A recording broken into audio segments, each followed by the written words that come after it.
मैंने स्टार्टिंग में ही यहाँ से मतलब नौकरी करी फरीदाबाद, उसके बाद मैंने तो यहाँ मकान लेकर के और यही रहना शुरू कर अच्छा, दिया। सोनीपत में। हाँ, यही रहता हूँ मैं।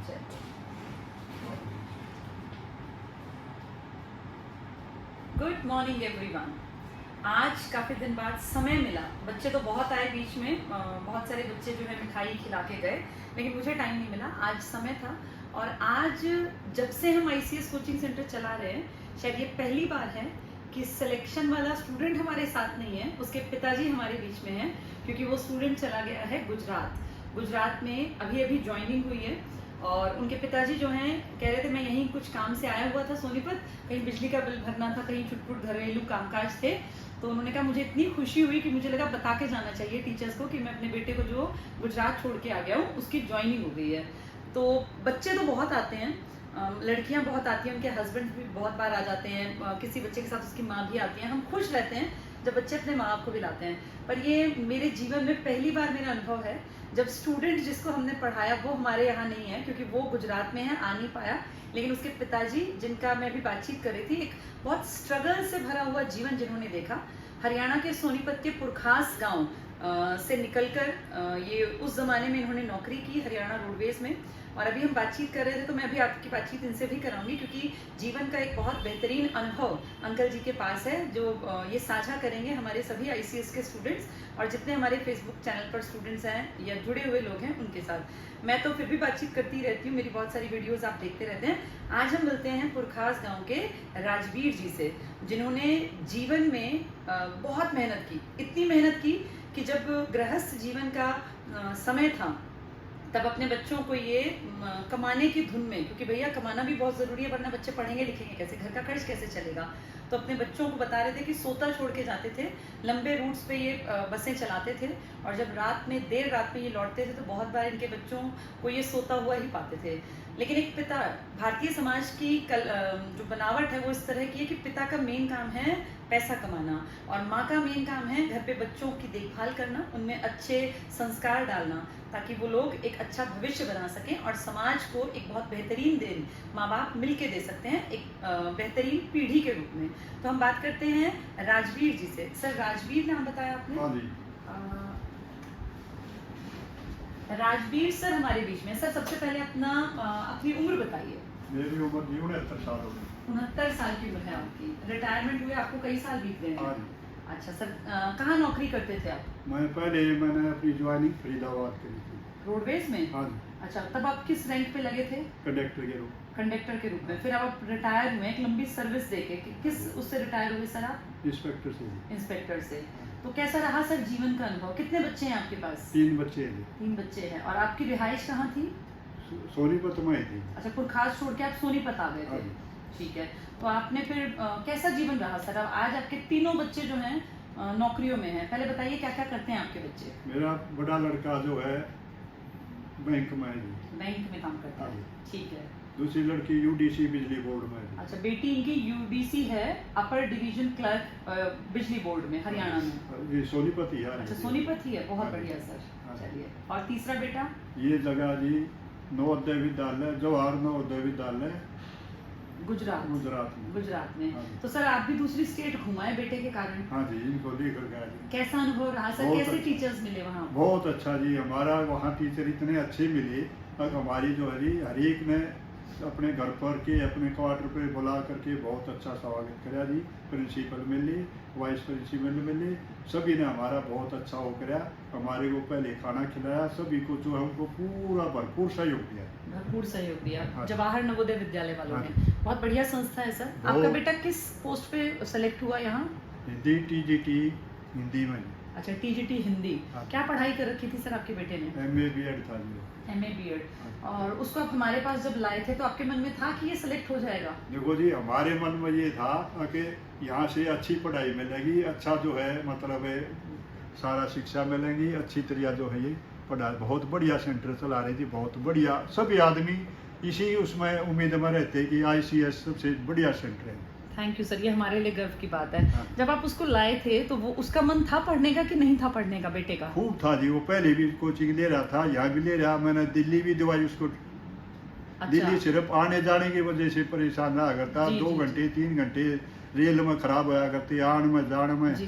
तो जी नहीं तो दिल्ली भी इन्हें बहुत मेहनत करी, बहुत मतलब मेहनती बच्चा था। हाँ जी। ठीक हमें है। नहीं पता वो किस टाइम सो गया था और किस टाइम उठा था, हमें कुछ नहीं पता। अब 10 हो गया। आज आपके तीनों बच्चे नौकरी में हैं, हाँ। अब कैसा अनुभव है सर? आज बेरोजगारी का बड़ा दौर है और माँ बाप तो छोड़िए, बच्चे इतने परेशान हैं, नौकरियां नहीं मिलती हैं। इस टाइम पर आज 2023 में आपके तीनों बच्चे सरकारी नौकरी में हैं, आप हाँ। खुद भी सरकारी नौकरी में थे, हाँ। तो इसका कहीं ना कहीं कारण कुछ ना कुछ परवरिश और संस्कार और घर का माहौल भी जरूर रहा होगा। तो क्या लगता है आपको कि आपके बच्चे जो सही रास्ता पकड़े, इसका क्या कारण था? क्या कोई ऐसा मंत्र है जिससे बच्चे जो है ठीक रास्ता पकड़ जाएं? क्योंकि आज की पीढ़ी आप भी देख रहे होंगे बहुत गंदगी की तरफ चल पड़ी, नशे की तरफ। लगभग जो बच्चे 16-17 साल के हैं नशे की तरफ मुड़ गए और समाज में बहुत ही बुरा हाल है ना। आप बेटियों को पढ़ने बाहर भेज पा रहे हैं, मतलब एक गंदगी से हर आदमी डरता है। तो उस माहौल में आपके बच्चे सही रास्ता पकड़े, इसके पीछे कारण क्या लगता है आपको? देखो जी, सबसे बड़ा कारण है मैं कभी शराब पी है, अच्छा। न मैंने कोई नशा कराया है, बीड़ी का, सिगरेट का, किसी भी चीज़ का हमारे घर में कोई किसी चीज़ का सेवन नहीं है। नहीं मेरा बड़ा लड़का करता, न ही छोटा बच्चा करता। हमें जो है इस बुराई से जो है हम बहुत दूर हैं, अपने घर में ही रहते हैं, अपने घर में ही। जो बच्चे बाहर कम निकलते हैं जी किसी जी, के इसका घर। मतलब संस्कार भी काम करते हैं। हाँ जी। कहीं ना कहीं इनका भी योगदान हाँ है। जी। अब सर क्या जीवन में क्या बदलाव आ गया? जैसे अब आप बेटे को छोड़ के आए हैं जुलाई में, अभी शुरुआत में ही, हाँ जी। तो अब तीनों बच्चे सेटल्ड हैं। अब जीवन से और क्या चाहिए आपको? आप प्रभु से क्या मांगते हैं अब? और हम तो यही मांगते हैं जी, हमारे बच्चे की तरह दूसरे मेहनत करें, वो जी। भी अपनी मेहनत का फल पावे। जी। और जो मेहनत से ही सब कुछ मिलता है जी। वैसे जो है ना, सोचे से या समझे से या उससे कोई फायदा नहीं। अपना मेहनत करो और अपना फल पाओ। तो मूल मंत्र ये है कि मेहनत करनी हाँ चाहिए। जी, मेहनत बहुत बार करनी लोग कहते हैं सर मेहनत करने से कुछ नहीं होता, और कई कई साल मेहनत करते हैं तब भी रिजल्ट नहीं आते, तो क्या करें? ऐसे बच्चों को क्या संदेश देंगे? मैं तो यही दूंगा जी, हमेशा अपने ऊपर वो रखो, मेहनत करो। साल में, 2 साल में, 5 साल में जब भी आओगे जी। मेरा लड़का भी हर रहा था, थक रहा था, बिल्कुल ये कह रहा था, पापा मैं क्या करूँगा, मेरी ज़िंदगी खराब होगी। माँ भाई तू मेहनत करेगा। नहीं, मैं मेहनत नहीं छोड़ूंगा, जी। मैं जब तक है मेहनत करता रहूँगा। जी। मेरे से पड़ोसियों ने भी और भी कहते ये भाई उसको प्राइवेट भी नौकरी मिली थी जी, लेकिन मैंने प्राइवेट करवाई नहीं। अच्छा, प्राइवेट मिल रही थी नौकरी? हाँ जी, इसमें DC रेट पे जो जब ये था, जो ये इसका दौर चला था, ये क्या नाम है ये हरियाणा कौशल विकास निगम में लगे थे बहुत ये बीमारी का रोग। अच्छा, कोरोना। कोरोना के टाइम में उसको DC की तरफ से यहाँ जो ये टैक्स विभाग है, इसमें उसको नौकरी मिली थी। अच्छा, फिर आपने नहीं करने दी? मैंने वो 2-4 दिन 5-4 दिन गया, उसकी मतलब पढ़ाई का टाइम नहीं मिला। कभी रात को 11 बजे आवे, कभी 12 बजे आवे, कभी किसी टाइम बुला ले, तो इसको पढ़ने टाइम नहीं मिल जाए। मतलब नौकरी के साथ पढ़ना मुश्किल तो है ही अंकल जी, ये हाँ सच जी। बात है। मैंने सोची, मेरे से कहा बतेरा नहीं भाई इसको नौकरी लेकर दे दो या तो। मैंने कहा भाई मैंने जो है इस नौकरी की तरफ ध्यान दिया, मैंने जो है सरकारी जॉब की तरफ से इसका भविष्य देखना है।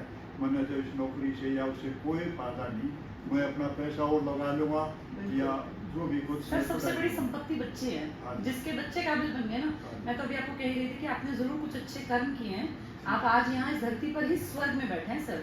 जिस आदमी के 3 बच्चे हैं और तीनों काबिल निकले, जिनकी की परवरिश बहुत ही नॉर्मल माहौल में हुई, बहुत ज़्यादा कोई ऐसा नहीं कि आप बहुत पैसे वाले कोई बड़े रईसी परिवार से थे, आपने एक छोटी सी नौकरी के दम पे अपने बच्चों को काबिल बनाया। तो आप ये मानिए सर कि आपने पिछले जन्म में या हो सकता है इस जन्म में बहुत दुआएं ले रखी हैं लोगों की, जिसके चलते आज आप जो है खुशी से कह सकते हैं कि जब दुनिया कहती है कि बेरोजगारी का बहुत ज़्यादा आलम है, दौर है बहुत भारी भरकम, इसमें आपके तीनों बच्चे वेल सेटल्ड हैं। एक क्लर्क के जॉब में है, एक लड़का GNV में लग गया, और एक क्या बताया था सर, बैंक में। तो बहुत बहुत धन्यवाद सर, बहुत अच्छा लगा आप आए। तो देखो बच्चों, मुझे खुशी इतनी थी जी, मेरा रोका नहीं गया। मैं एक बार आपकी बात बता देती हूँ जी। सर कुछ और बोलना चाहते हैं, मैं बताइए। ये कहता हूँ, मुझे खुशी इतनी थी और मेरे से जाते जाते रोका नहीं गया कि मैं जो है सेंटर में अपनी सोचो जहाँ मार्गदर्शन दिखाया आप क्यों ने, तो इनको बताना बहुत ज़रूरी था, सेंटर में आना बहुत ज़रूरी था। इसलिए जो है ना, मैं रोका नहीं गया मेरे से। जी जी जी हाँ जी। सर मुझे बहुत खुशी हुई, क्योंकि ज़्यादातर होता है कि बच्चे आते हैं, माँ बाप को हम कहते हैं तो ले आते हैं, लेकिन आप ये पहले पेरेंट हैं, पहले ऐसे पिताजी हैं जो बिना अपने बच्चों के यहाँ आए हैं। और हमारे लिए प्राउड की बात है कि हमारे थोड़े से मार्गदर्शन में रह के इनके बेटे ने जो मेहनत की, देखिए सफलता का मूल कारण होता है इंसान की मेहनत। हर आदमी ये मान के चले 50% से ज़्यादा जिम्मेदारी उसके अपने कंधों पर होती है, बाकी थोड़ा थोड़ा योगदान उसके माँ बाप, उसके आसपास का माहौल, उसकी स्कूलिंग, उसके टीचर्स, उसके मित्र और उसके टीचर्स जिनके पास वो पढ़ता है, तो थोड़ा थोड़ा योगदान सब मिलके देते हैं। हाँ, मेजर जिम्मेदारी बच्चे के अपने कंधों पर होती है। तो आम परिवार के जो बच्चे ये सोच के बैठे हैं कि भैया नौकरियां नहीं मिलती हैं या बेरोजगारी बहुत ज़्यादा है, तो देखिए अंकल जी ने क्या कहा कि इनके बच्चे मेहनत करते गए, 1 साल लगा, 2 साल लगा, 4 साल लगे, 5 साल, उनका एक लक्ष्य था, उस लक्ष्य को उन्होंने निर्धारित किया और फिर जैसी भी जो भी परिस्थिति आई वो पीछे नहीं हटे, डगमगाए। कई बार उनको लगा कि मैं क्या करूं, जैसे सर बता रहे थे इनके बेटे ने कहा कि भाई इतना टाइम हो गया, सिलेक्शन नहीं हुआ, लेकिन इन्होंने फिर एक सबल पिता की तरह उसको सहारा दिया और कहा कि तुझे पढ़ना है, पढ़ लिख के अपने आप को काबिल बनाना है। आज इनका बेटा हो सकता है गुजरात में बैठ के मेरी वीडियो देख रहा हो। बेटा बहुत बहुत सारी शुभकामनाएं, मेरी तरफ से ढेर सारा प्यार तुम्हें। तुमने अपनी जिंदगी में मेहनत करके वो मुकाम हासिल कर लिया कि आज तुम्हारे पिताजी का भी मान इस समाज में बढ़ गया। ऐसे ही सभी स्टूडेंट्स पढ़ते रहें, आगे बढ़ते रहें, अपने पेरेंट्स का मान बढ़ाते रहें, यही मेरी दिल से दुआ है। All the best, thank you.